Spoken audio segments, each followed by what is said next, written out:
புதுகம் வழங்கும் யாவரும் கேளிர் சொல்லரங்கம். விருதுபட்டி என்று இருந்து ஒரு காலத்தில் விருது நகராக மாறி தமிழகத்திற்கே ஏன் இந்தியாவிற்கே பிரதம மந்திரிகளை தேர்ந்தெடுக்கின்ற ஒரு தமிழ் மகனாக தோன்றிய கர்ம வீரர் காமராஜர் பிறந்த இந்த புனித மண்ணிலே யாவரும் கேளிர் சொல்லரங்கத்தை புதியுகம் தொலைக்காட்சி மிக கோலாகலமாக தொடங்குகிறது. உங்களுடைய அருமையான கைதட்டல் கொண்டு மலர்களின் நடுவே ஒரு ரோஜா, மக்களின் நடுவே காமராஜா என்று கண்ணதாசன் அன்றைய காலத்தில் பாட்டு எழுதினார். அந்த பாட்டை எழுதினவர் யாருன்னு கேட்டிங்கன்னா, சோழவந்தானில் நான் பிறந்த ஊர் ராஜாங்கம் என்று ஒருத்தர் இருந்தார். அவர் ஒரு படம் எடுத்தார். அந்த படத்துக்காக எழுதப்பட்ட பாட்டு அந்த பாட்டு. சிவாஜி கணேசன் அவர்கள் நடித்து அந்த பாட்டுக்கு டிஎம்எஸ் அவர்கள் பாடி எம்எஸ் விஸ்வநாதன் அவர்கள் இசையமைச்சு கொண்டு வரதாக அந்த பாட்டு வந்தது. ஆனால் என்ன ஆச்சரியம் தெரியுங்களா, அந்த படம் ரொம்ப தாமதமாக வந்துச்சு. ஆனால் இன்னைக்கும் நின்றுட்டு இருக்கு. அவருடைய புகழை போல மலர்கள் நடுவே ஒரு ரோஜா, மக்களின் நடுவே காமராஜா என்று. ரோஜா என்பது நேரு அவர்களை குறிக்கும், ராஜா என்பது காமராஜ் அவர்களை குறிக்கும் என்று சொன்னால் இந்த நகர் எத்தனை புனிதமுடையதாக இருக்கிறது. இன்னைக்கும் யார் ஆட்சிக்கு வந்தாலும் காமராஜ் ஆட்சி தான் அமைப்போம்னு சொல்றாங்கன்னு சொன்னா, அப்படியான ஒரு ஆட்சியை அமைத்த பெருமகனார். எத்தனையோ பெருமைகள் இந்த ஊருக்கு உண்டு. வி.கே. ராமசாமி அவர்கள் இந்த ஊருக்காரர் தான். விருதுநகர் கருப்பன் ராமசாமி அவருடைய. அதே போல எஸ்.எல். லட்சுமின்னு ஒரு நடிகை இருப்பாங்க. என்னுடைய நண்பர் கமலஹாசன் அவருடைய படத்தில் பூரா வருவாங்க. அவர்கள் பிறந்த ஊர் இந்த ஊர் தான். பெரும் பெரும் தியாகிகள், வீரர்கள், ஞானிகள் தோன்றிய இந்த விருதுநகர் மண்ணை சார்ந்த அத்தனை பெருமக்களுக்கும் எங்களுடைய அன்பு பாராட்டை மகிழ்வோடு தெரிவித்துக் கொண்டு, யாவரும் கேளிர் சொல்லரங்கம் இப்போது தொடங்குகிறது. நிம்மதியான வாழ்க்கையை யார் வாழ்கிறார்கள்? பணம் படைத்தவர்களா, மனம் படைத்தவர்களா, மெத்த படித்தவர்களா? மூணு வித்தியாசம் நினைச்சுங்க. நல்ல மனது, உயர்ந்த கல்வி, அதை காட்டலாம் அருமையான மனம். யாருக்கு யார் நிம்மதியாக வாழ்கிறார்கள்? இந்த மூன்று கேள்விக்கு ஆராய்ந்து விடை சொல்வதற்காக இதோ புதியுகத்தை சேர்ந்த மன்னாதி மன்னர்கள், இளவரசர்கள், இளவரசிகள் இங்கே அமர்ந்திருக்கிறார்கள். கொஞ்ச நாளைக்கு முதல்ல சிறியாறு விட்டு வெல்லாம விளைஞ்சாலு வீடு வந்து சேராதுன்னு ஒரு பழமொழி சொல்லுவாங்க. சின்ன பிள்ளையெல்லாம் கூடி சேர்ந்தா என்னையா நடக்கும்? என்ன நடக்காது. ஜல்லிக்கட்டு இன்றைக்கு நடக்கிறது என்று சொன்னால் அந்த ஜல்லிக்கட்டை கொண்டு வந்தவர்கள் இங்கே இருப்பவர்கள் தான், இவர்கள் தான், நீங்கள் தான், நாம் தான். நாம் இருக்கும் நாடு நமதென்பதறிவோம், இது நமக்கே உரிமையாம் என்பதறிவோம் என்று சொன்னான் பாரதி. நம்ம நாட்டை நம்ம நாடுன்னு சொல்ல முடியாமல் இருந்தாங்க, அதை மாற்றி காண்பித்தவன் பாரதி. அதுபோலதான் நம்முடைய பண்பாடு மிக்க விளையாட்டுக்கள், வீர விளையாட்டுக்கள், பாரம்பரியமிக்க உணவு வகைகள் எல்லாத்தையும் காப்பாற்ற வேண்டும் என்று திரும்ப ஒரு போராட்டம். நான் நினைக்கிறேன் திரும்பி வேப்பக்குச்சிக்கு வந்துருவோமோன்னு நான் நினைக்கிறேன். பல்லு விளக்குறதுல ஆளும் வேலும் பல்லுக்குருதி, நாளும் இரண்டும் சொல்லுக்குருதி. ஆலமரத்தினுடைய அந்த குச்சியும் வேளா மரத்தினுடைய குச்சி, வேம்புன்னு சொல்லலாம், ரெண்டையும் வச்சு பல்லு விளக்குனா எந்த நாட்டுக்காரனும் கண்டுபிடிக்காத ஒன்று என்ன தெரியுங்களா? யூஸ் அண்ட் த்ரோன்னு சொல்லக்கூடிய அந்த அன்னைக்கு விளக்குனா தூக்கி அப்படியே போடுவோம், அது அப்படியே மக்கி போகும். ஆனால் புதுசாக வந்த ப்ரெஸ்ஸில் என்ன கஷ்டம், தலைமுறையாக விளக்கிட்டு இருக்காங்க. அது எங்கள் அப்பா விளக்கின ப்ரெஸ்ஸுங்கிற அளவுக்கு வந்துட்டான். அப்போ நாகரிகத்தை பண்பாட்டை உலகுக்கு கற்றுக் கொடுத்த ஓரினம் நம் தமிழ் இனம். அதுதான் உண்மை. சாப்பிட்ட இலையை எடுத்து அப்படி தூக்கி போட்டுருவோம், டிஸ்போசபிள், மக்கி போயிடும். மனுஷன்தான் மக்கா இருக்கப்படாது, மற்றதெல்லாம் மக்கினா தான் உயிருக்கு நல்லது. அதான் உண்மை. முயற்சி எப்படி இருக்கணும், விடாமுயற்சிக்கு என்ன அடையலாம் அப்படின்னா, ஒரு பறவை இன்றைக்கு இருக்குதுங்க, அதனுடைய பேர் எனக்கு சரியாக தெரியல, ஆங்கில பேராக இருக்குது. கலிஃபோர்னியாவில் இருந்து, அமெரிக்காவில் கலிஃபோர்னியா மாநிலத்திலிருந்து அது தன்னுடைய பயணத்தை தொடங்குதான். 60,000 மைல் பறக்குதான், 60,000 கிலோமீட்டர் பறக்குதான். Up and down 1,20,000 kilometre. எதுக்கு தெரியுங்களா? அந்த தட்பவெப்ப நிலையை விட்டு, டெம்பரேச்சரை விட்டு இங்கே வந்து முட்டையிட்டு குஞ்சு பொரிச்சிட்டு அது பரப்பிட்டு போகுதான். 3 கடலை கிடக்குதான். பசிபிக் ஓசன் சொல்கிறோம் இல்லையா, அதுபோல் பெருங்கடல்களை கிடக்குதான், செங்கடலை கிடக்குதான், கருங்கடலை கிடக்குதான். இதை ஆச்சரியமாக ஒருத்தர் கேட்டார், இது எப்படி கிடக்கும்? ஒரு கடலை, நான் விமானத்தில் போயிருக்கேன், அமெரிக்காவுக்கு போகிறப்ப 13 மணி நேரம் ஆகும். லண்டன் போய் ஜெர்மன் போய் போகணும், 22 மணி நேரம். நமக்கே அதில் எவ்வளோ கஷ்டமாக இருக்குன்னு எவ்வளோ தெரியும், உட்கார்ந்துட்டு போகிற நமக்கு. அந்த பறவை எப்படி நடுவில் தங்குதுன்னு நான் கேட்டேன். அதுக்கு அந்த பறவையியல் நிபுணர் ஒருத்தர் சொன்னாருங்க, ஆர்மித்தாலஜின்னு பேர். அதுக்கு ஆர்மித்தாலஜினா பறவை இயல்னு பேர். அவர் சொன்னார், அந்த பறவை கிளம்புற போதே தன்னுடைய அழகால ஒரு சின்ன குச்சி எடுத்துக்கிடுவாங்க. ஒரு சாதாரண குச்சி இருக்கு இல்லையா, அதை எடுத்துக்கிடுமா. அது எதுக்கு தெரியுங்களா? பறந்துக்கிட்டே இருக்கப்போ கொஞ்சம் சோர்வாக இருந்தால் கடலில் போட்டு அது மேலே ஏறி உட்காந்துக்கிடுமா. உட்காந்துக்கிட்டே 2 மீன் பிடிச்சி சாப்பிட்ருமா. கிளம்புறப்ப அதை வாயில் எடுத்துக்கிட்டு திரும்ப கிளம்பிடுமா. ஜிபிஆர்எஸ் கிடையாது, யாரும் சொல்லிவிடுறதில்லை, திரும்பி பார்க்க வேண்டியதில்லை. 60,000 மைல் அது கடந்து தன் இனத்தை உருவாக்க வேண்டும் என்று அது நினைக்கிறது என்று சொன்னால், பறவையிடமிருந்து நாம் கற்றுக்கொள்ள வேண்டும் அரிய செயல்களை. வான்குருவியின் கூடு, வல்லரக்கு, தொல்கரையான், தேன் சிலம்பி யாவர்க்கும் செய்யறிதால் யாம் பெரிதும் வல்லோமே என வார்த்தை சொல்ல வேண்டாங்கான், எல்லாருக்கும் ஒவ்வொன்று எழுதின ஔவையார். என்ன அர்த்தம்? வான்குருவியின் கூடு சின்ன குருவிதான், சிட்டுக்குருவிதான். அது தூக்குனாங்குருவியாக கூடு கட்டுகிற அழகு யாருக்கு தெரியும்? 11 மாடி கட்டடம் கட்டுறோம், 11 நாளில் விழுந்துருது. வடநாட்டில் ஒரு பாலத்தை கட்டிட்டு ஒரு எம்பியை கூப்பிட்டு திறக்க விட்டுருக்காங்க. அந்த ஆள் போய் ரிப்பனை வெட்டியிருக்கான், பாலம் விழுந்துருச்சு. பாலத்தை ரிப்பனில் தான் கட்டிருப்பாங்க ஓட்டிருக்கு, அதை போய் வெட்டிவிட்டான். இப்போ நினச்சி பாருங்க, அந்த தூக்குனாங்குருவியினுடைய கூடு அதை எப்படி கட்டுது? தேனீக்கள் 1000 அறைகள் எப்படி உருவாக்குது? இதெல்லாம் விடுங்க, சிலந்திக்கு யாருமே கிடையாதுங்க. தன்னுடைய சலைவா மேலேருந்து கீழே வர்றப்ப அந்த எச்சிலை மட்டும் வச்சுக்கிட்டே கீழே வருமா. அதில் எந்த உயிரினம் போய் நின்னாலும் பிடிச்சிக்கிடுமா. ஆச்சரியத்தை பார்த்தீங்களா? எந்த உயிரினாலும் மாட்டிக்கிறோம், சிலந்தி மாட்டாது. ஏன் தெரியுமா? எங்கே காலை வச்சா மாட்டுவோம்னு அதுக்கு தெரியும். எப்படி ஆச்சரியம்! நம்ம சொல்கிறோம் மனுஷன் மட்டும்தானங்க எல்லாத்துலேயும் கஷ்டப்படுறான். பஸ் வரலன்னா கவலைப்படுறான், கடவுளே என்னை சோதிச்சிட்டியே அப்படிங்கிறான். என்ன பஸ் வரலன்னா ஆட்டோவில் போக வேண்டியதானே? என் வாழ்க்கையில் எப்படியா நடக்கும்? இப்படி தான் கேட்குறான். பறவைகள், விலங்குகள், அதே போல் கரையான், பாம்புக்கு கூடுகள் புத்து கட்ட தெரியாது, கரையான் கட்டின அந்த புத்தில் தான் இருக்கும். கரையான் புத்து கட்ட கருணாகம் குடி புகுந்தது போல அப்படிம்பாங்க. இதெல்லாம் பார்த்துட்டு இத்தனை வேகமும் முயற்சியும் நமக்கு வேண்டும். இந்த தலைமுறைக்கு கல்வி மட்டும் போதுமா? இல்லை, அறிவியல், உத்வேகம், அன்பு, பண்பாடு எல்லாம் வேணும். இது இருந்தால் தாங்க நிம்மதியாக வாழ முடியும். இல்லை, எதில் நிம்மதி? யார் நிம்மதியாக இருக்கா? யார் மகிழ்ச்சியாக இருக்கா? நல்ல கேள்வி கேட்டிருக்காங்க. பணம் 3 எழுத்து, மனம் அதே மாதிரி 3 எழுத்து. 3வதாக அதுக்கு மெத்த படித்தவர்கள் அப்படிங்கிறாங்க. படிப்பு, அதுவும் சாதாரண படிப்பு இல்லையா. படித்தவன் நிம்மதியாக இருக்கானா ஒரு கேள்வி, பணக்காரன் நிம்மதியாக இருக்கானா அடுத்த கேள்வி, நல்ல மனசுக்காரர்கள் நிம்மதியாக இருக்காங்களா?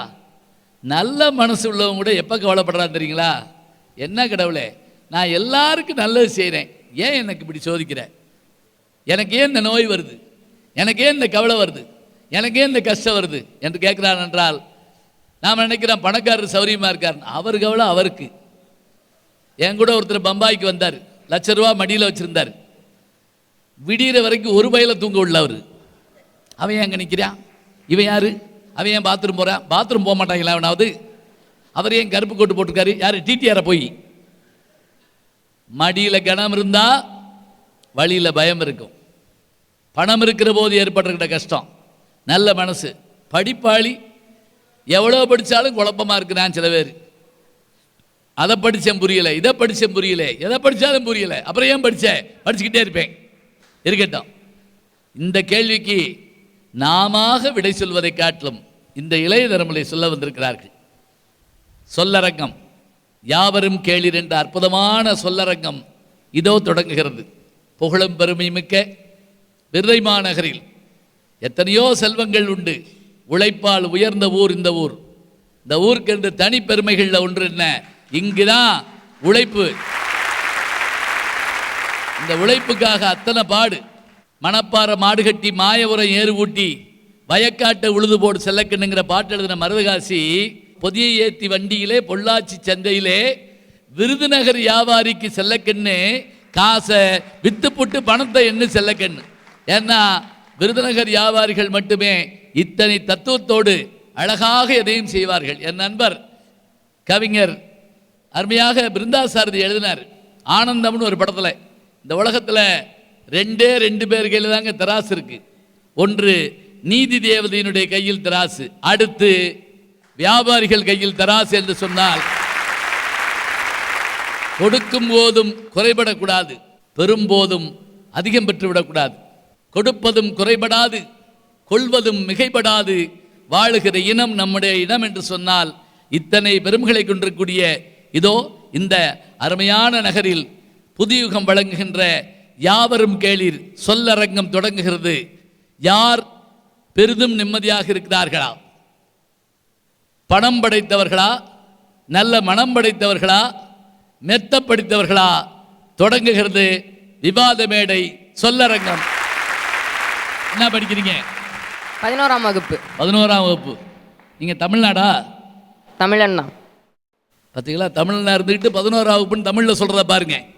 ஒரு 3 வயசு பிள்ளை என்ன படிக்கிறேன்னு கேளுங்க. 4th standard. 4th ஸ்டாண்டர்டில் தமிழில் சொல்லுமான்னு கேட்டேன். 4th ஸ்டாண்டர்ட் தமிழ் தானே அப்படின்னு சொன்னேன். ஓகே அப்படின்ட்டேன். ரொம்ப நன்றி. சொல்லுங்க. அன்பெனும் பிடியில் அகப்படும் மலையே, அன்பெனும் குடில் புகும் அரசே, அன்பெனும் வலைக்குள் படுபரம் பொருளே, அன்பெனும் கரத்தமர் அமுதே, அன்பெனும் கடத்துள் அடங்கிடும் கலரே, அன்பெனும் உயிர் ஒளிர் அறிவே, அன்பெனும் அணுவுள் அமைந்த பேரொளியே, அன்புருவாம் தேவதேவே. அத்தகைய அன்பிற்கு மட்டும் கட்டுப்படும் அந்த இறையை வணங்கி இந்த உலகத்திற்கே எளிமையையும் உழைப்பையும் கற்றுத்தந்த கர்ம வீரர் காமராசர் பிறந்த மண். அடேப்பா, இந்த தலைமுறை சொல்லுதுங்க, அதான் உண்மை. இந்த நாட்டின் பொருளாதாரத்தில் முக்கிய பங்கு வகிக்கும் வியாபாரிகள் வாழும் மண். இந்த விருதுநகர் மண்ணையும் வணங்கி இந்த அவையை வணங்கி என் உரையை தொடங்குகின்றேன். வணக்கம். எந்த பள்ளிக்கூடத்தில் படிக்கிறீங்க? நான் கேவிஎஸ் மெட்ரிக் மேல்நிலை பள்ளியில் படிக்கிறேன். இந்த ஊரில்? இந்த ஊர். ரொம்ப மகிழ்ச்சி. அந்த பள்ளிக்கூடத்து ஆசிரியர்களுக்கு, முதல்வருக்கு, அவங்க பெற்றோர்களுக்கு நாம பாராட்ட சொல்லணும். ரைட். ஐயா, இப்போ எல்லா மனுஷங்களும் நிம்மதியை தேடிட்டு இருக்காங்கிறது நம்மளால் மறுக்கப்படாத ஒரு உண்மை. இந்த நேரத்தில் நிம்மதியான வாழ்வை யார் வாழ்கிறார் அப்படின்னு ஒரு அற்புதமான கேள்வியை நீங்கள் முன் வச்சிருக்கீங்க. இதுக்குரிய ஒரே பதில் நல்ல மனம் படைத்தவர்கள் அப்படிங்கிறது தான். மெத்த படித்தவங்களோ நிறைய பணம் வச்சுருக்கவங்களோ கண்டிப்பாக நிம்மதியாக இருக்க முடியாது. நிறைய பணம் வச்சுருக்கவங்க முந்தின நாள் ராத்திரி நிம்மதியாக தான் ஏன் தூங்கிட்டு இருந்தாங்க. அடுத்த நாள் ராத்திரி தூங்குறதுக்கு முன்னாடி சாப்பிட்டு போகிறாங்க. அப்போ வந்து டிவி ஆன் பண்ணி நியூஸ் கேட்குறாங்க. 1000 ரூபா நோட்டும் 500 ரூபா நோட்டும் செல்லாதுன்னு குண்டை தூக்கி போட்டாங்க. அவங்களுக்கு சாப்பாடும் உள்ள இறங்கல, தூக்கமும் வரல. இதை மெத்த படித்தவங்களோட கதையை எடுத்துப்போம். அதில் பல பேர் அந்த ரூபா நோட்டை விரிச்சே படுத்துருந்துருக்காங்க. பாவம், நீ என்ன செய்ய போகிறோம் அப்படின்ட்டு. மெத்த படித்தவங்களோட கதையை எடுத்துப்போம். அவங்களும் முந்தின நாள் ராத்திரி நிம்மதியாக தூங்கலான்னு படுக்க போவாங்க. அப்போ தான் ஃப்ரெண்டு கூப்பிட்டு சொல்லுவான், டே நாளைக்கு தாண்டா நீட்டு தேர்வு, இப்போ தாண்டா அறிவிச்சிருக்காங்கன்னு. நீட்டு தேர்வு அதோட தொலைஞ்சான், செத்தம்டா அப்படிங்கிற மாதிரி. அவனும் செத்தம்டான்னு சொல்லிட்டு நிம்மதியாக தூக்கமும் வராது. 12 மணி வரை நல்லா உட்காந்து படிப்பான், டெஸ்ட் காலில் போய் தூங்கிடுவான். இங்க எங்கேயா இருக்குது நிம்மதி? அதனால தான் நான் பேச வந்திருக்கேன். நல்ல மனம் படைச்சவங்க தான் நிம்மதியா வாழ்றாங்க. சபாஸ், அருமையான வார்த்தை. சிவப்பு மனிதனுக்கும் நிழல் கருப்பு தான், கருப்பு மனிதனுக்கும் ரத்தம் சிவப்பு தான். வண்ணங்களில் இல்லை வாழ்க்கை, வண்ணங்களில் இல்லை வாழ்க்கை, மனித எண்ணங்களில் உள்ளதியா. மனம் அலைபாயக்கூடியது தான், நிலையாக நிற்காதது தான், சிறகடிச்சு பறக்கக்கூடியது தான். மனசை கட்டுப்படுத்துவது கடினம்தான், ஆனால் கட்டுப்படுத்தப்படும் மனமானது இன்பத்தின் உறைவிடம் அப்படின்னு நான் சொல்லலையா, புத்தர் சொல்லியிருக்காரு. இளவரசரா வாழ்ந்து துறவியா மாறின புத்தரோட வாழ்க்கையும் நம்ம இதை சான்றா எடுத்துக்கலாம். அவரோட வாழ்க்கையில நிம்மதியை கொண்டு வந்தது இவங்கெல்லாம் பேச வந்திருக்க ஈன பணம் இல்லையா, வானம் போன்ற மனம். பாருங்க, அவர்கிட்ட இல்லாத பணமா கஜானாவையே விட்டுட்டு வந்தாருங்க. அழகான மனைவி, அருமையான பிள்ளை, அத்தனையும் விட்டுட்டு ஒரே நாள் ராத்திரி. ஐயா, போர்ல வெற்றி கண்ட போதும் இரத்த வெள்ளம் பெருக்கெடுத்து ஓடி அந்த போர்க்களத்தை காண விரும்பாமல் அவரோட ராஜ வாழ்க்கையே துறந்த மன்னன் அசோகனோட வாழ்க்கையும் இதற்கு சான்றுதான்யா. இவங்க வாழ்க்கையில நிம்மதியை கொண்டு வந்தது காசு இல்லையா, நல்ல மனசு. அதனாலதான் அசோகருடைய அந்த சக்கரத்தை தான் நம்ம கொடியில, தேசிய கொடியில வச்சிருக்கோம். பாத்தீங்களா, தேசிய கொடியில் இருப்பது அசோக சக்கரம். ஐயா, உங்கள்ட்ட ஒரு கேள்வியா? ஏன்ட்டையா கேளுங்க. நீங்க நாய் வளர்க்குறீங்களாயா? நாயா? இல்லையா. சரி, வளர்க்குறீங்கன்னு வச்சுப்போம்யா. சரி, வச்சுக்கலாம்யா. அந்த நாய்கிட்ட நீங்க போனா அந்த நாய் என்னையா பண்ணும்? பொதுவா நல்ல நாயா இருந்தா வாழாட்டும், கெட்ட நாயா இருந்தா கடிச்சு வைக்கும். ஒரு வீட்டுக்கு போயிருந்தேன், ஒரு நண்பர் நாயை வச்சிருந்தாரு. இது கடிக்குமான்னு கேட்டேன். அதுக்காகத்தான் உங்களை வர சொல்லியிருக்கேன் அப்படிங்கிறாரு அவர். செக் பண்றதுக்கு கூட்டு போயிருக்காங்க என்னைய ஃபோன் பண்ணி. ஐயா, நல்ல நாய் கெட்ட நாய்ங்கிறதுலாம் வேற விஷயம். உங்க நாயா இருந்தா கண்டிப்பா உங்களை கடிக்காதியா. ஏயா? ஏன்னா நீங்க அதோட அன்பை கொடுத்துருக்கீங்கய்யா, உங்க பின்னாடி வாலாட்டிட்டே வரும். இதே அவங்க சொன்னாங்க உங்களை கொண்டு போய் தான் நிக்க வைக்கிறேன்னு, இதே வேற ஆளை நீங்க உங்க நாய்கிட்ட கூட்டிட்டு வந்தாச்சுன்னா அது கடிச்சு வைக்கும். ஏன்? பணத்தை கொடுத்து ஒரு நாய் வாங்கிடலாம், ஆனா அன்புனால மட்டும்தான் அதோட வாழை அசைக்க முடியும். ஆனா அதனாலதான் இப்ப நான் வாழே இல்லாத நாயை வாங்கிட்டு இருக்காங்க எல்லாரும். வாழை ஆட்டின ஒட்ட நறுக்கி முடிவேன்ட்டான். பார்த்துருக்கீங்கள, ஒரு டாபர்மேன் ஒரு நாயின்னு நினைக்கிறேன், அதுக்கு வால் கிடையாது. ஏன் கிடையாது தெரியுமா? பிறவியில் இல்லைன்னு நினைக்காதீங்க, அது வாழையே வேற ஆளுன்னு நினச்சி சுற்றி கடிச்சு வச்சு செத்து போயிருமா. அதுக்கு ஒரு குணத்தை பாருங்க. ஐயா, நான் இதுக்கு ஒரு சான்று மட்டும் சொல்கிறேன்யா. ஒரு சிறுவன் நாய் வாங்க நாய் கடைக்கு போகிறான்யா. அதில் ஒரு ரூம்குள்ளே கூட்டிகிட்டு போகிறாங்க. இந்த ரூமில் இருக்க எந்த நாய் எடுத்தாலும் 500 ரூபா அப்படின்னு சொல்கிறாங்க. அழகழகான நாய்கள் இருக்குயா, அவன் சட்ட பக்கெட்லேயே 500 ரூபா இருக்குது, நீங்கள் தப்பாக ஒன்றும் எடுத்துக்காதீங்க. ஆனால் 2 நாய் மட்டும் தனியாக ஒதுக்கி வச்சுருக்காங்க அந்த கடைக்காரர். அவன் போய் கேட்குறான், ஏன் இந்த நாயை ஒதுக்கி வச்சுருக்கீங்கன்னு. அதுக்கு அவர் சொல்கிறாரு, அந்த 2 நாய்க்கும் கால் கிடையாது அப்படின்னு சொல்கிறார். உடனே அவன் ஒரு நாயை எடுத்து கொஞ்சம் பார்க்குறான். அந்த நாய்க்கு அவனை ரொம்ப பிடிச்சிச்சு, அவனுக்கு அந்த நாயை ரொம்ப பிடிச்சிச்சு. ஸோ அவன் என்ன பண்ணுறான், அவன் சட்ட பேக்கெட்டில் இருந்த 500 ரூபாயை எடுத்து கொடுத்து இந்த நாயை நான் வாங்கிக்கிறேன்னு சொல்கிறான். அதுக்கு அந்த கடைக்காரரு, இல்லைப்பா, உங்கள் அப்பா அம்மா என்கிட்ட சண்டை போடுவாங்க, நான் ஒன்றும் அவங்கள்ட்ட முறையிட முடியாது, நீ அழகான நாயையே எடுத்துகிட்டு போப்பாங்கிறாரு. அவன் இல்லை நான் நல்ல நாயை தான் எடுப்பேன்னு சொல்லிட்டு அவனோட இடது கால் பேண்ட்டை மட்டும் லைட்டாக தூக்கி காமிக்கிறான். மரக்கட்டையால் செய்த செயற்கை கால் அவன் காலாக இருந்தது. அவருக்கு அந்த கடைக்காரருக்கு ரொம்ப மனசு கஷ்டமாக போயிடுச்சியா. உடனே அவன் நம்ம இப்படி வேறுபடுத்தி பார்த்துட்டோமே அப்படின்னு சொல்லிட்டு இன்னொரு நாய் இருந்துன்னு இல்லையா, அந்த நாய் எடுத்து மற்ற நாய்களோட கலத்தி வச்சாரியா. எடுக்கிறவன் எடுக்கட்டு, நல்ல மனசு இருந்தால் எடுக்கட்டு, இல்லைன்னா எடுக்காமல் போட்டு, ஆனால் நான் இந்த நாய்களை பிரித்து வைக்க மாட்டேன். இதுலேருந்து நம்ம என்ன தெரியுமாயா புரிஞ்சுக்கணும்? நல்ல எண்ணம் பிறரிடமும் நல்ல எண்ணங்களை கொண்டு வரும். அருமையான வார்த்தை. ஒரு நல்ல சிந்தனை பிறரிடமும் நல்ல சிந்தனையை கொண்டு வரும். அதுபோல ஒரு நல்ல மனம் பிறர்ட்டையும் நல்ல மனதை கொண்டு வரும்யா. நம்ம செய்யற சேவையும் தொண்டு மட்டும் தான் 7 லோகத்துக்கும் கேட்கும். அதனாலதான் நான் பேச வந்திருக்கேன், நல்ல மனம் படைச்சவங்க தான் இன்றைய வாழ்க்கையில நிம்மதியா வாழ்றாங்க. நான் முதல்ல விருதுநகரை பத்தி புகழ்ந்து சொன்னபடி நீங்க என்ன சொல்லுவீங்க? சரி, எல்லா ஊர்லயும் போனா அப்படித்தான் பேசுவார் ஓட்டுக்கு நினைப்பீங்க. நான் பேசியது உண்மைதான் என்பதை இதோ இவர் இந்த ஊர்ல இருந்து வந்து நிரூபித்திருக்கிறார். அனைவருக்கும் வணக்கம்.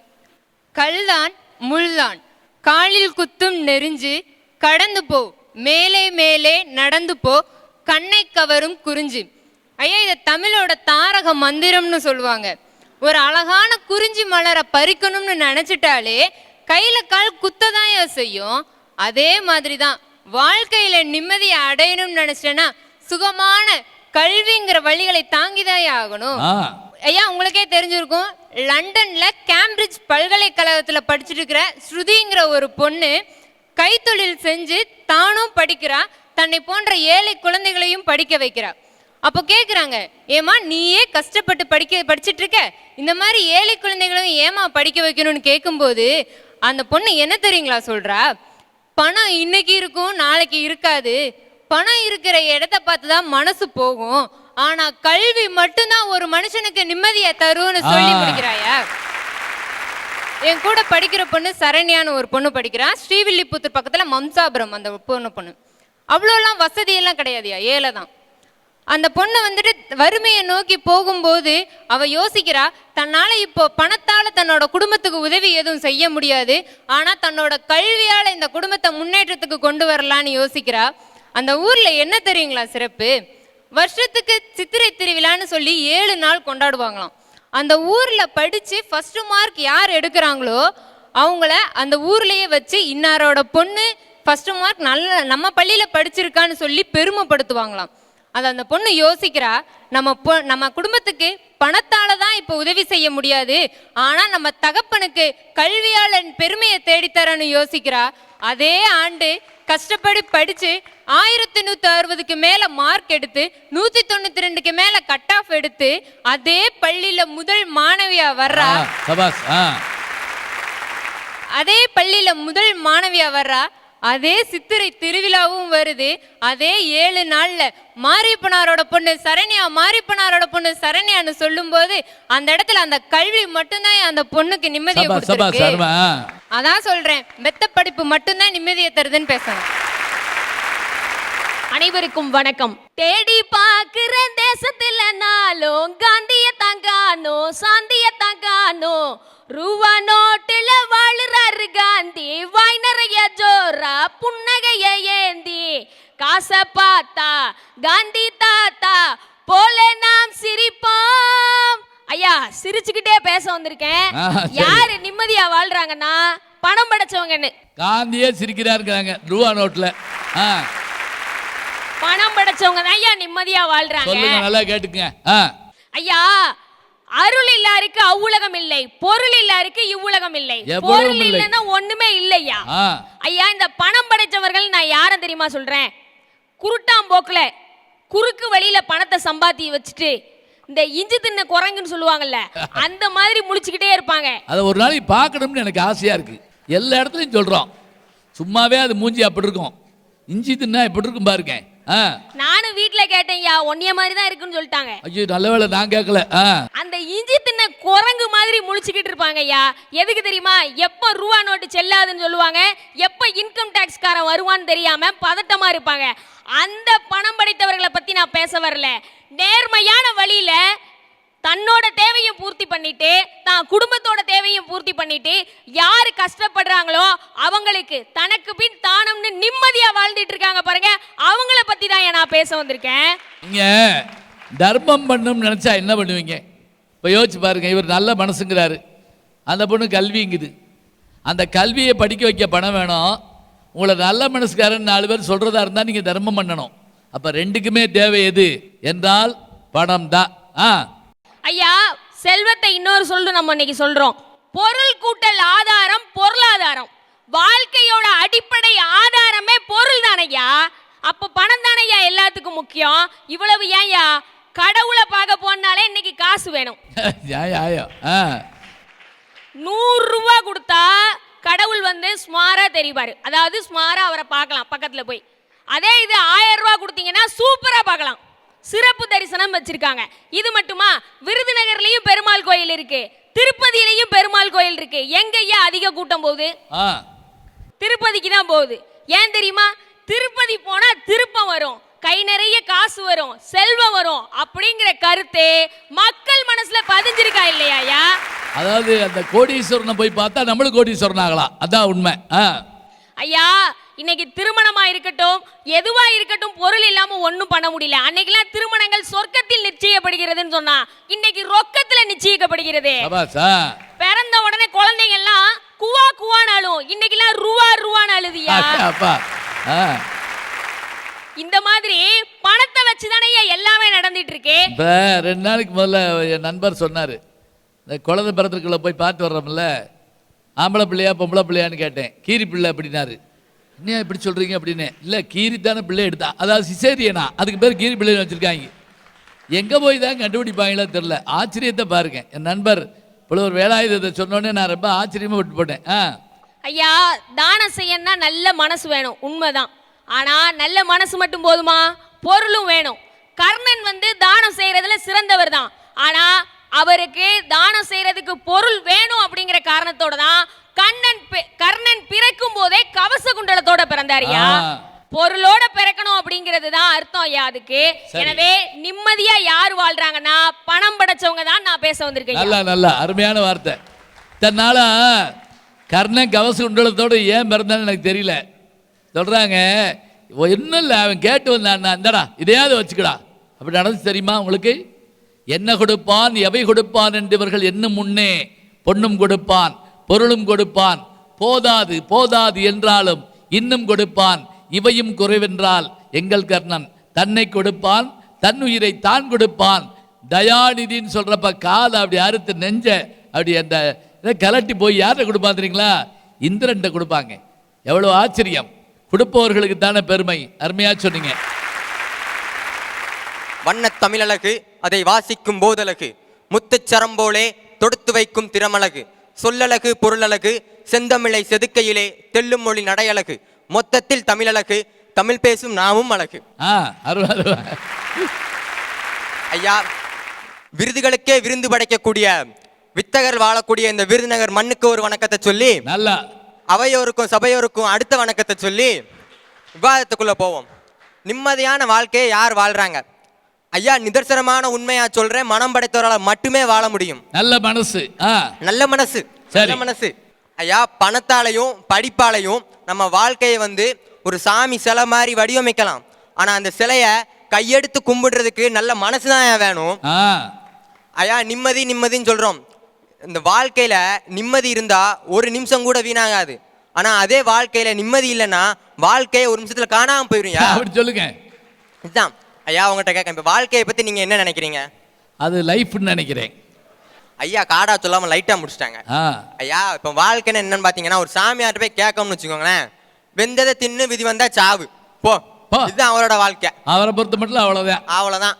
அப்படியே இங்க வந்த ஒரு மாணவன்ட்ட ஏன்ட்ட கேட்டீங்கன்னு வச்சுக்கோங்களேன், ஸ்கூல் வச்சா கொண்டாட்டம், லீவ் விட்டா திண்டாட்டம், இதுதான் எங்களோட வாழ்க்கை. இதே ஒரு நடிகர்கிட்ட போய் கேட்டேன்னு வச்சுக்கோங்களேன், மார்க்கெட் இருக்க மேக்கப் சார், இல்லைன்னா பேக்கப், இதுதான் ஒரு நடிகரோட வாழ்க்கை. ஒரு அரசியல்வாதிட்ட போய் கேட்டேன்னு வச்சுக்கோங்களேன், முதல்ல எலெக்ஷன் அப்புறம் தான் கலெக்ஷன், இதுதான் அவரோட வாழ்க்கை.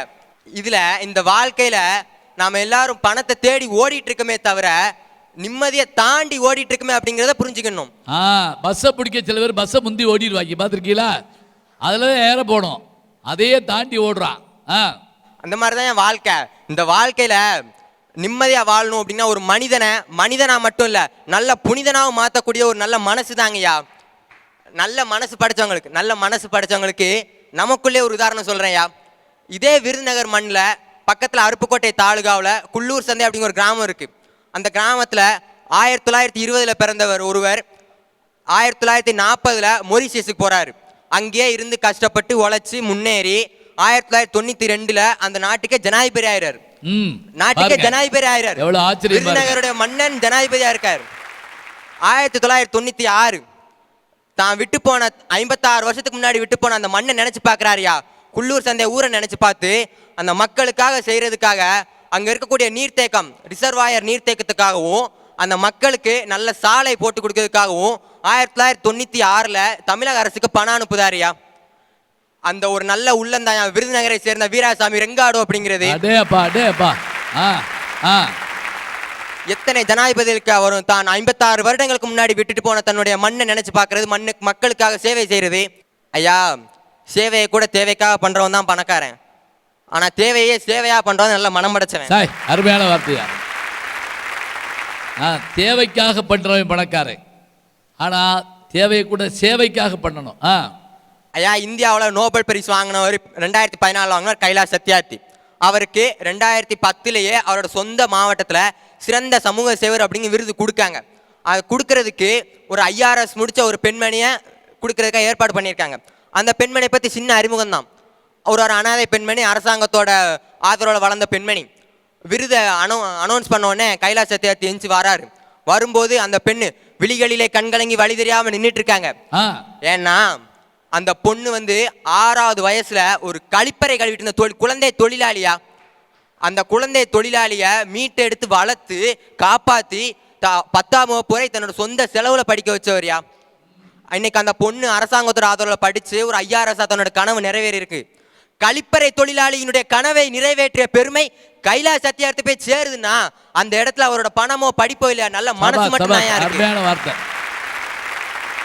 இருகை நீட்டி உதவி கடவுளை வணங்குவதை விட ஒரு கை நீட்டி உதவி செய், இருக்கை உன்னை பார்க்கும் கடவுளாக என்று கூறி நிம்மதியாக வாழ்வது நல்ல மனம் படைத்தவர்களே, மனம் படைத்தவர்களே, மனம் படைத்தவர்களே. எவ்வளவு சந்தோஷமா இருக்கு பாருங்க. இந்த வயதில் இவ்வளவு விஷயங்கள் அவங்க தேடிட்டு சேகரிச்சுட்டு தேனீக்கள் மாதிரி பல பூக்கள்ல போய் கொண்டு வந்திருக்கிறாங்க. செந்தமிழ் மொழியை கேட்டால் செவியோடு குளிர் முள்ளம், சிந்தையில் மகிழ்ச்சி வெள்ளம் செம்மையாய் பொங்கி பாயும், சந்தமும் கொஞ்சி கூட சந்தன மனமும் தோற்கும், சுந்தர தமிழே என்னை சொக்க வைத்திடும் தேனே, உம்மை வாழ்க வாழ்கவென்று வாழ்த்தி தலைவணங்கி என் நாவில் பைந்தமிழை பேச வைத்த தமிழ் அன்னைக்கு முதற்கண் வணக்கத்தை தெரிவித்துக் கொண்டு. எவ்வளோ அழகா இருக்கு பாருங்க. ரொம்ப நாள் ஆச்சு இப்படி தமிழ்லாம் கேட்டு. இந்த தமிழ் படங்களில் பேசக்கூடிய அந்த வசனங்களை கேட்டு கேட்டு அதாவது நமக்கு அந்த மெட்ராஸ் பாஷை மேலேயே ஒரு வெறுப்பு வந்துரு மாதிரி இருக்குது. பூரா இழிவான சொற்களாக எடுத்து பேசுகிறாங்க. என்ன அழகாக பேசுகிறீங்க. நிம்மதியான வாழ்க்கையை யார் வாழ்கிறாங்கன்னு கேட்டால் மெத்த படித்தவன் தான் நான் சொல்லுவேன். ஏன் தெரியுமா? 6 மாத குழந்தைக்கு அன்னையின் மடிசுகம், உழைத்து களைத்தவனுக்கு பாயின் மடிசுகம், நோயினால் நொந்தவனுக்கு மருந்து கூட சுகந்தான். ஆனால் எவன் ஒருத்தன் கல்வியால் உயர்ந்திருக்கிறானோ அவனுக்கு தான் வாழ்க்கையில் இருக்கக்கூடிய ஒவ்வொரு நொடியும் சுகம். ஐயா, மிகச்சிறந்த ஓவியர் ராஜா ரவிவர்மா. அவர்கிட்ட போயிட்டு மக்கள் எல்லாருமே ஐயா கல்விக்கு அதிபதியாக இருக்கக்கூடிய சரஸ்வதியவும் செல்வத்துக்கு அதிபதியாக இருக்கக்கூடிய லட்சுமியும் வரைஞ்சித்தாங்கன்னு கேட்குறாங்க. அவரும் வரைஞ்சி கொடுத்துட்டாரு. ஆனால் அந்த படத்தில் பார்த்தீங்கன்னா கல்விக்கு அதிபதியாக இருக்கக்கூடிய சரஸ்வதி கால் மேலே கால் போட்டு உட்காந்துருக்காங்க. ஆனால் செல்வத்துக்கு அதிபதியாக இருக்கக்கூடிய லட்சுமியோட பாதங்கள் தாமரைக்குள்ளே மறைஞ்சிருக்குது. அப்போ மக்கள் கேட்குறாங்க, ஐயா ரெண்டுமே தெய்வம் தானே, சரஸ்வதி மட்டும் ஏன் கால் மேலே கால் போட்டு உட்காந்துருக்குறாங்க, லட்சுமி மட்டும் ஏன் பாதங்கள் மறைஞ்சிருக்குன்னு கேட்டதுக்கு அழகாக சொன்னார், பணம் படைத்தவர்கள் என்றும் அடக்கத்தோடு இருக்க வேண்டும், கல்வி படைத்தவர்கள் என்றும் கம்பீரமாக இருக்க வேண்டும். அதான் அந்த காலத்தில் வாழ்ந்த மன்னன் அதிவீர ராம பாண்டியன் அழகா சொல்லியிருப்பாரு, கற்கை நன்றே கற்கை நன்றே பிச்சை புகினும் கற்கை நன்றே. பிச்சை எடுத்தாது படி, அதான் முக்கியம். பிச்சை எடுத்தாலும் ஒருத்தன் படிச்சிடணும். மாட்டு வண்டி போகாத இடமெல்லாம் தன்னுடைய பாட்டு வண்டியை கொண்டு சென்ற பட்டுக்கோட்டை ரொம்ப அழகா சொல்லுவாரு, ஆளும் வளரணும் அறிவும் வளரணும் அதுதாண்டா வளர்ச்சி, உன்னை ஆசையோடு ஈன்றவளுக்கு அதுவே நீ தரும் மகிழ்ச்சி. பாருங்க, ஆளும் வளரணும் அறிவும் வளரணும், அதுதான் சார் மகிழ்ச்சின்னு சொன்னாங்க. ஐயா, சாக்ரடிஸ் அப்படிங்கிற ஒரு ஆசிரியர் இல்லாமல் இருந்தால் பிளேட்டோ யாரும் நம்மளுக்கு தெரிஞ்சிருக்குமா? பிளேட்டோ அப்படிங்கிற ஒரு ஆசான் இல்லாமல் இருந்தால் அரிஸ்டாட்டில் அப்படிங்கிறவர் நம்மளுக்கு யாரும் தெரிஞ்சிருக்குமா? அரிஸ்டாட்டில் அப்படிங்கிற ஒரு குரு இல்லாமல் இருந்தால் மாவீரன் அலெக்சாண்டர் நம்மளுக்கு யாரும் தெரிஞ்சிருக்குமா? இந்த உலகத்தையே ஃபுட்பால் மாதிரி எத்தி விளையாண்டார் மாவீரன் அலெக்சாண்டர். அவர்கிட்ட போய் ஒருத்தங்க கேட்டாங்க, ஐயா உங்கள் வெற்றிக்கு என்னையா காரணம்னு கேட்டாங்க. அப்போ அவர் சொன்னார், இந்த உலகத்திற்கு என்னை பெற்றுக் கொடுத்ததுனா என்னுடைய தந்தையும் தாயாக இருக்கலாம், இந்த உலகத்திற்கு பெற்றுக் கொடுத்ததுனா என்னுடைய தந்தையும் தாயாக இருக்கலாம், ஆனால் இந்த உலகத்தையே கற்றுக் கொடுத்தது யாருன்னு கேட்டால் என்னுடைய ஆசிரியர் அரிஸ்டாட்டில்னு சொன்னார்னா அந்த இடத்துல இருக்குது சார் கல்வி. பாருங்க, அலெக்சாண்டர் உலகத்தை ஜெயிச்சான்னு நம்ம வரலாற்றில் படிக்கிறோம்ல, அவர்களை காட்டிலும் அதிகமான நாடுகளை ஜெயிச்சவங்க யார் தெரியுங்களா? ராஜராஜ சோழனும் அவன் மகன் ராஜேந்திர சோழனும். ஆனால் நமக்கு செய்யப்படலை, சொல்லப்படலை. ஏன்னா அலெக்சாண்டர் தரை வழியாகத்தான் வந்தான், இவர்கள் கடல் வழியாக போனார்கள். கடல் வழியாக போகிறதுக்கு எத்தனை படை இருக்கணும், எவ்வளவு ஆள் இருக்கணும், அவனுக்கு குடிக்க தண்ணி வேண்டாமா, திசை தெரிய வேண்டாமா, இத்தனையும் தாண்டி பயணப்பட்டிருக்கிறார்கள். சொல்லுங்க ஐயா. ஒரே ஒரு விஷயத்தை மட்டும் நான் சொல்லி நிறைவு பண்ணுறேன். நான் 6ஆம் வகுப்பு படிச்சுட்டு இருக்கிறப்ப ஆசையோடு என்னை ஈன்றெடுத்த எங்கள் அம்மாவை இறந்துட்டாங்க. எங்கள் அப்பா சாதாரண ஒரு கூலி வேலை தான். அப்போ என் கூட இருந்த சொந்தக்காரங்க எல்லாரும் பாருங்க எங்களை விட்டு விலகி போயிட்டாங்க. இவங்கெல்லாம் வாழ்ந்து என்னடா பண்ணிட போகிறாங்க அப்படின்னு ரொம்ப ஏளனமாக பேசினாங்கய்யா. அதை கேட்ட உடனே படித்தேன், 12 படித்தேன், காலேஜ் படித்தேன், பிஎட்டும் முடித்தேன்யா. முடித்த உடனே ஆசிரியர் தகுதி தேர்வுன்னு ஒரு தேர்வு நம்ம அரசாங்கம் வச்சது. அந்த தேர்வில் பாஸ் பண்ணி 21 வயசாக இருக்கிறப்பயே ஒரு அரசு மேல்நிலை பள்ளியில் இப்போ ஆங்கில பட்டதாரி ஆசிரியராக வேலை பார்த்துக்கிட்டு இருக்கிறோம்னா அது காரணம் என்னுடைய கல்வி தானே சார். இருண்டு கிடந்த எங்களுடைய வாழ்க்கையை இமயத்தில் கொண்டு போனது எங்கள் கல்வி தான் சார். சார் நம்ம புக்கு படிக்கிறப்ப பாருங்க, மேலிருந்து கீழாம படிப்போம். அது ஏன் தெரியுமாயா?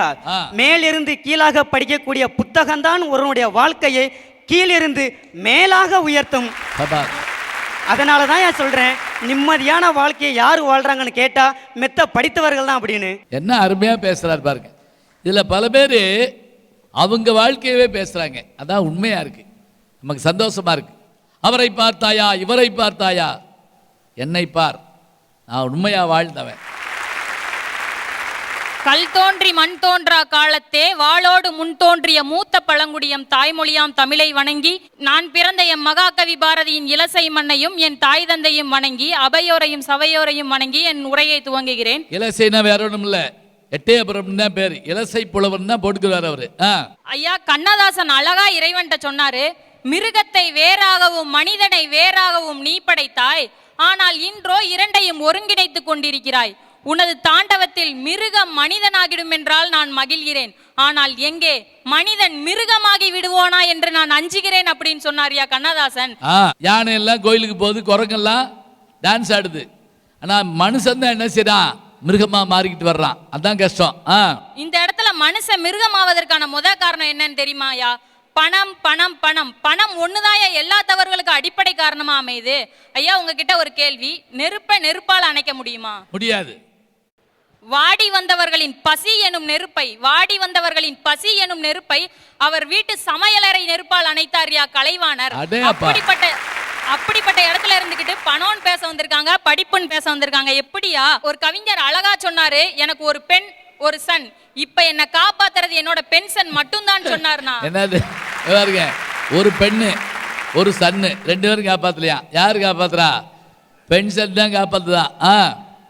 பென்ஷன் மட்டும் தான் சொன்னார்னா, பையன் தக்காளி படிச்சான், படிச்சுட்டு பணத்தை தேடி போயிட்டே இருக்கான். ஆனா ஒருவேளை கஞ்சி குடிச்சாலும் அப்பா அம்மா உட்கார வச்சு கஞ்சி ஊத்துறான் பாருங்க, அங்க இருக்கே மனை நிறைவு. ஐயா, ஒரு அப்பா கூட கஞ்சி தான் ஊத்தணுமா? ஒரு பாயாசம் வாங்கி கொடுக்கப்படாதா? ஒரு அப்பா 100 பவுனோ 500 பவுனோ போட்டு தான் புள்ள ஒரு நாட்டுக்கு மகாராணி மாதிரி வாழணும்னு அனுப்புவாரு.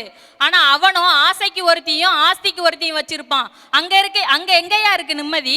ஆனா 100 பவுன் 500 பவுன் போட்டு ஒரு நாட்டுக்கு மகாராணி இல்ல, 5 பவுனோ 10 பவுனோ போட்டு ஒரு வீட்டுக்கு மகாராணியா போறா பாருங்க, அங்க இருக்கே நிம்மதி.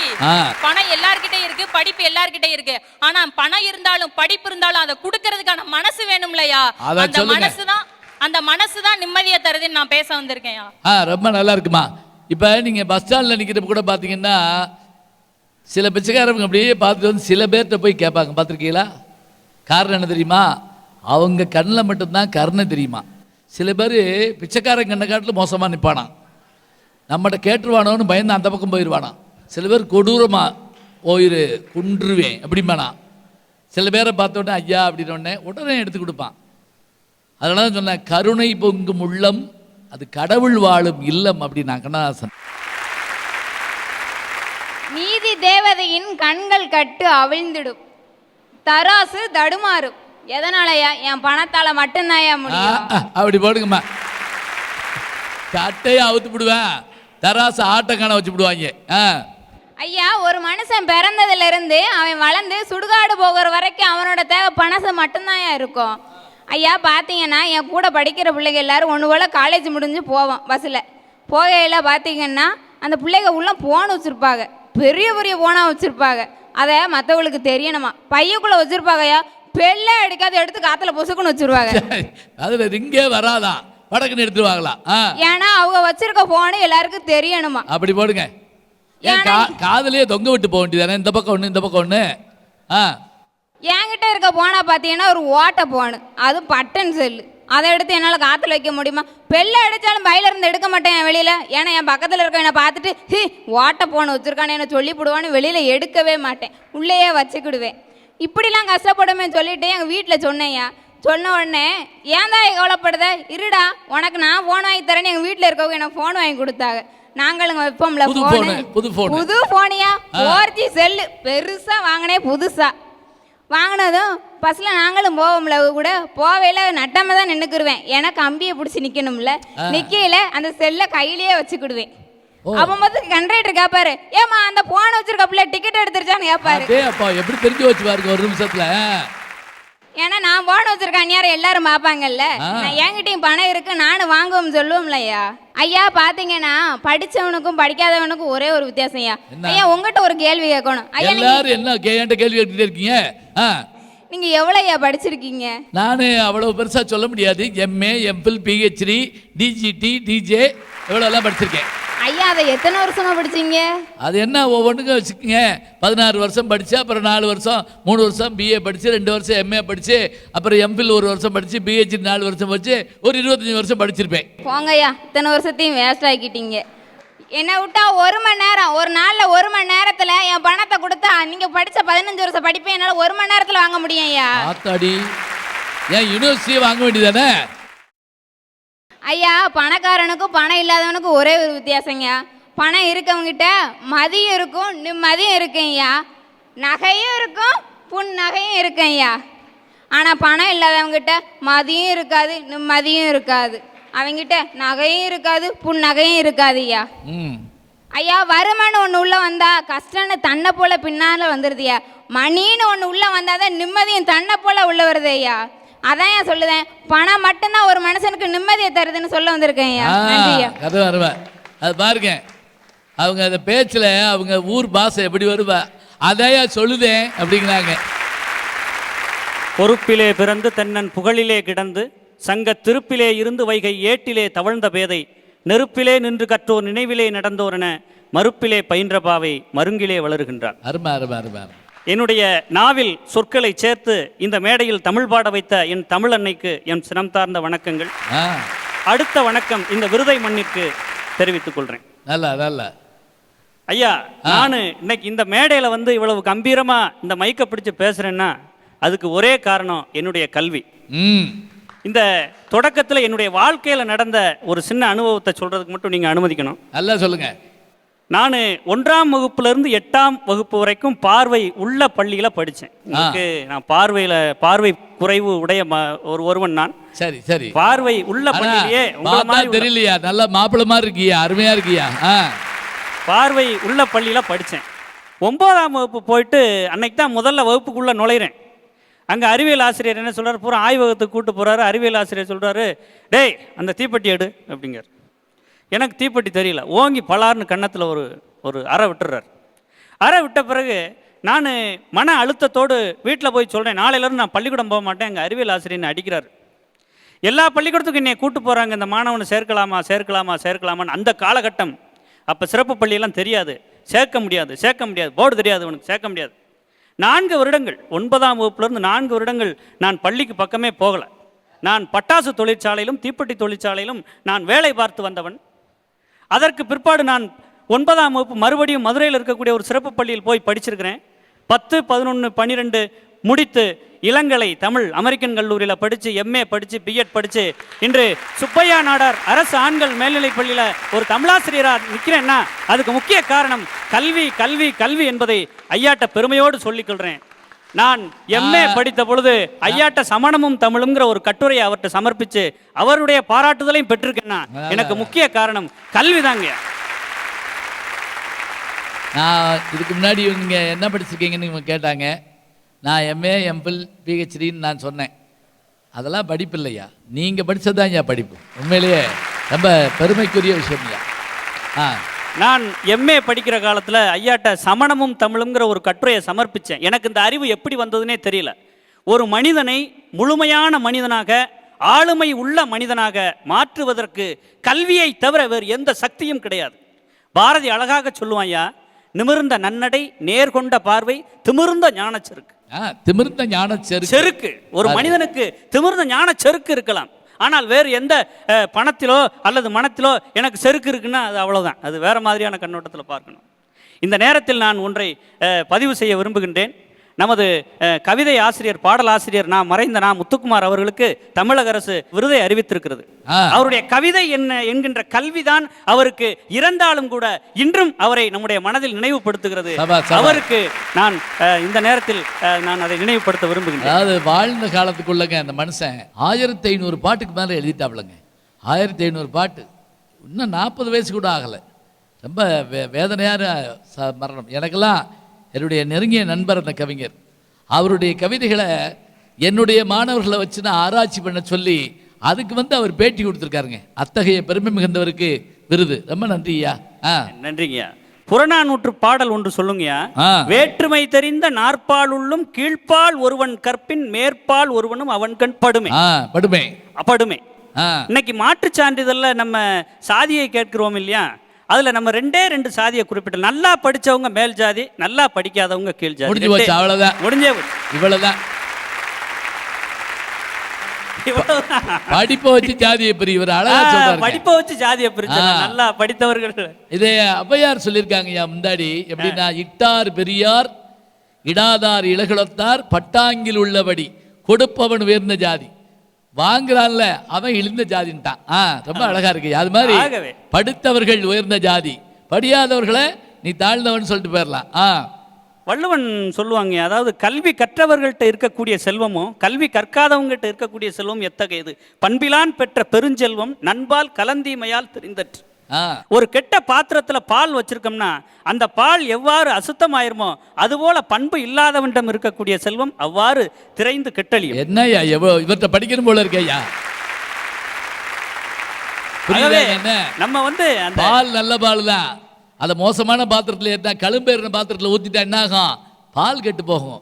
கெட்டவன்ட்ட வர்ற செல்வம் அப்படிப்பட்டது. ஆகவே கல்வி தான் ஒரு மனிதனை ஆளுமைப்படுத்துகிறது. ஐயா பாரதியை பற்றி சொல்லும்போது, அவன் வாழ்ந்து கொண்டிருக்கின்ற போது வேண்டுமானால் நிம்மதி இல்லாமல் இருக்கலாம், வாழ்ந்து முடித்த பின்பு அனைத்து மனங்களிலும் நிம்மதியாக இருக்கின்றான். எப்படி என்றால், அவனுடைய பெயரில் ஒரு பல்கலைக்கழகம், தமிழ் துறைக்கு பாரதியினுடைய பெயர். பாரதியினுடைய கவிதைகளை விற்பனை செய்தால் விற்பனை வரி கிடையாது. இப்படியெல்லாம் பாரதி அனைத்து மனிதர்களுடைய மனதிலும் இன்றும் நிம்மதியாக வாழ்ந்து கொண்டிருக்கின்றான் சொன்னா, கவிதை என்கின்ற கல்விதான் அவனை இந்த அளவிற்கு உயர்த்தி இருக்கிறது. ஆகவே அக்கினி குஞ்சொன்று கண்டேன் அதனை ஆங்கே ஓர் பொந்திடை வைத்தேன் வெந்து தணிந்தது காடுன்னெல்லாம் சொன்னான் இல்லையா? ஒரு சின்ன கனல் தான். இன்று நாமெல்லாம் பாரதியை பற்றி பேசுகிறோம், அவனுடைய கல்விதான் காரணம். ஆகவே ஒரு மனிதனை மேம்படுத்துவது கல்விதான், மெத்த படிப்பு தான் சொல்லி வாய்ப்பளித்தமைக்கு நன்றி. உண்மையிலே நெகிழ்ச்சியாக இருக்கு.